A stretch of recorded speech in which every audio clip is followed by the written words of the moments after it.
जय भोलेनाथ। दोस्तों, सावन का महीना है। चारों ओर भोले बाबा की धूम है। सावन के पावन महीने में भोले की तमाम कथाएं सुनकर भक्त उनका आशीर्वाद पाते हैं। आज हम सुनेंगे माँ पार्वती और भोले बाबा से जुड़ी एक रोचक कथा। दोस्तों, क्या आप जानते हैं कि हरियाली तीज का व्रत महादेव को सबसे अधिक प्रिय क्यों है? हरियाली तीज के व्रत को माता पार्वती और शिव जी के साथ जोड़कर कैसे देखा जाता है और क्यों हरितालिका और हरियाली तीज सुहागिनों और कुमारी कन्याओं के लिए सबसे बड़ा त्योहार माना जाता है? तो चलिए आज आपको भगवान भोलेनाथ, माता पार्वती और इस व्रत से जुड़ी रोचक कहानी सुनाते हैं। पौराणिक कथा के अनुसार माता सती ने पार्वती के रूप में राजा हिमालय राज के घर जन्म लिया। पार्वती जी बचपन से ही भगवान शिव को पाने की कामना करती रही। जब वो विवाह के योग्य हुई तो नारद मुनि ने राजा हिमालय राजा के सामने पार्वती का विवाह विष्णु जी से करवाने का प्रस्ताव रखा, जिसे राजा हिमालय ने स्वीकार कर लिया। लेकिन जब ये पार्वती जी को पता चला तो वो काफ़ी निराश हुई और गुस्से में जंगल की ओर चली गई। उन्होंने घने जंगल में महादेव को पति के रूप में पाने के लिए रेत का एक शिवलिंग बनाया और कई वर्षों तक कठोर तप किया। आखिरकार पार्वती की कठोर तपस्या से भगवान शिव प्रसन्न हुए और सावन महीने में शुक्ल पक्ष की तृतीया तिथि को माता पार्वती के सामने प्रकट होकर उन्होंने माता पार्वती से वरदान मांगने को कहा।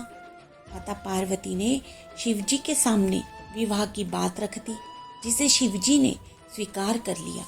दूसरी ओर पार्वती के पिता हिमालय राज ने पार्वती की खोज में धरती पाताल एक करवा दिया। काफ़ी खोजबीन करने के बाद उन्हें माता पार्वती एक वन की गुफा में मिली, जहां वो शिवजी की आराधना में लीन थी। पिता हिमालय राज ने माता पार्वती को वापस घर चलने को कहा, लेकिन माता पार्वती ने घर जाने से पहले उनके सामने एक शर्त रखी कि यदि वो महादेव के साथ उनका विवाह करवाएंगे तभी वो घर वापस आएंगी। राजा हिमालय को अपनी पुत्री की शर्त के सामने झुकना पड़ा और वो राजी हो गए। उन्होंने पूरे विधि विधान के साथ शिव और पार्वती का विवाह संपन्न करवाया। कहते हैं कि जिस दिन माता पार्वती और शिव जी का पहली बार मिलन हुआ वो दिन हरियाली तीज का दिन था। इस दिन को माता पार्वती और शिव जी के मिलन का दिन भी कहा जाता है। इसलिए ये दिन सभी सुहागिनों के लिए बहुत ही खास माना जाता है। कहते हैं महादेव ने माता पार्वती से कहा था कि हे पार्वती, आपके व्रत और कठोर तपस्या के कारण ही हमारा विवाह संभव हुआ। इसलिए जो भी स्त्री इस व्रत को पूरे मन और श्रद्धा भाव के साथ करेगी, जो आपने मेरे लिए किया था, मैं सदा उसकी मनोकामना पूर्ण करूंगा। कहते हैं भगवान शिव के इसी वरदान के बाद हरियाली तीज का दिन सुहागिनों और लड़कियों के लिए सौभाग्य का दिन माना जाता है। तब से लेकर आज तक सभी कुंवारी लड़कियां मनचाहा वर पाने और सुहागने अपने पति की दीर्घायु के लिए इस व्रत को करती हैं।